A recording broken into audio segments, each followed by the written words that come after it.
and you're fully committed to working on the relationship, you guys can figure out, if two people genuinely care about each other, you can figure it out. That's why I'm a big believer of being committed to commitment.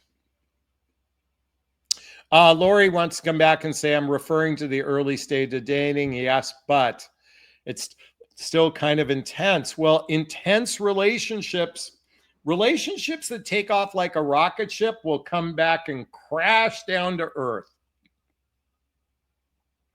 Because you're taking off without an emotional parachute. You're hyper. Remember, I said in the beginning of this conversation, the way I started this conversation, humans value pleasure more than substance and loyalty. We are hyper focused on pleasure. Why is it called the honeymoon period? Because it's hyper focused on pleasure. Okay, Rhonda just brought up a great question. Why is rejection taken so personally? Why is rejection taken so personally?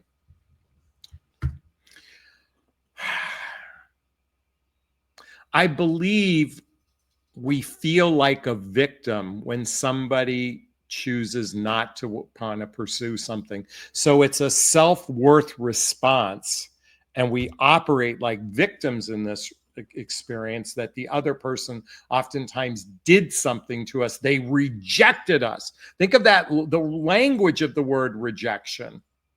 I mean, the rejection, you know, but it's a self-worth response saying the reason why it's so hard or it feels devastating is because we don't stand in our power and say, I'm worthy of a relationship. If it's not right for you, it's just simply going, oh, okay, we're misaligned with one another. It's okay that we're misaligned. But to look at it as rejection, that's a victim mentality in the way I view it. As if and then we go and then when we crucify ourselves internally as if something is wrong with us, as if, okay, Rhonda says, I absolutely agree. Exactly. We take this so personally when it's just simply a misalignment between two people. If you haven't read the book, Conscious Uncoupling, The 5 Steps to Living Happily Ever After, in her book, Catherine Woodward Thomas book. And she, by the way, I'm in this book on page 220.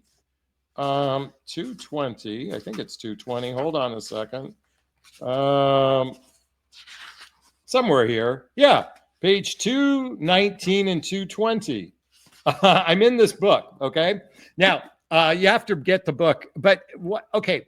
The fundamental principle within conscious uncoupling is that when two people end a relationship, they do it with grace, they do it with honor, they do it with a level of diplomacy. Now, I understand that in many cases that doesn't happen. That doesn't happen, okay?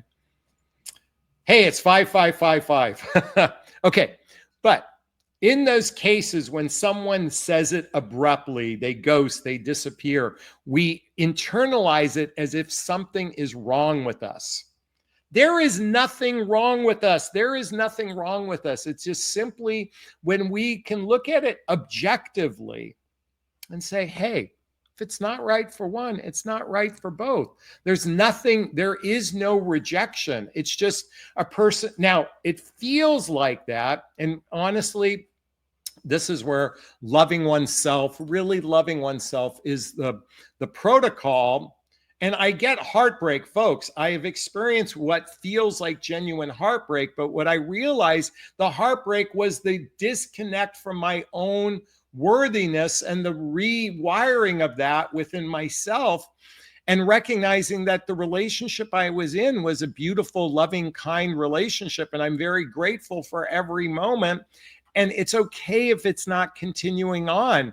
Again, when we can operate from an objective point of view, I believe we start to embrace that really important thing called self-love. Is this sinking in? Is this resonating with you? Please let me know. I'd like to hear your thoughts. Post a comment below. I do my best to read them all in 24 hours. Terry says, let's be honest, rejection just hurts. Because we take it that way. The ending of the relationship hurts. The ending of the dream hurts, but it's not that the rejection hurts. It's the ending of the dream. It's the ending of the time. It's the ending of spending time with someone. That's what hurts. It's not the rejection. That's a self-crucifixion.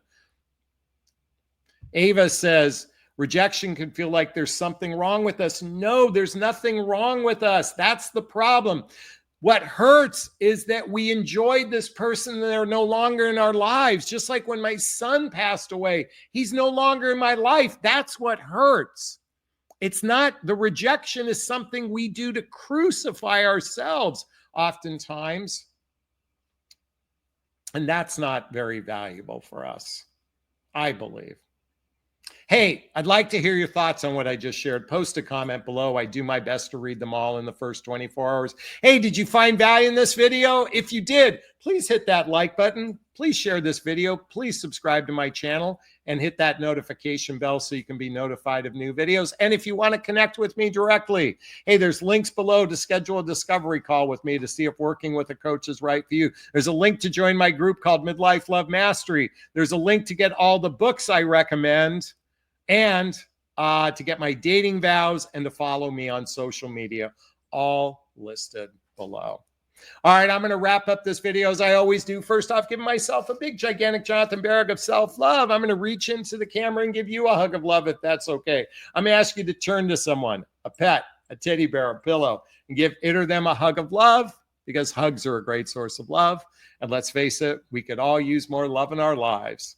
I want to thank everyone who donated tonight. I want to thank Lori and Joe Daisy and Terry and Ava and Annika and V.I. Simmons and everyone. I want to thank you so much from the bottom of my heart, giving you all big, gigantic hugs, wishing you all a super duper wonderful evening.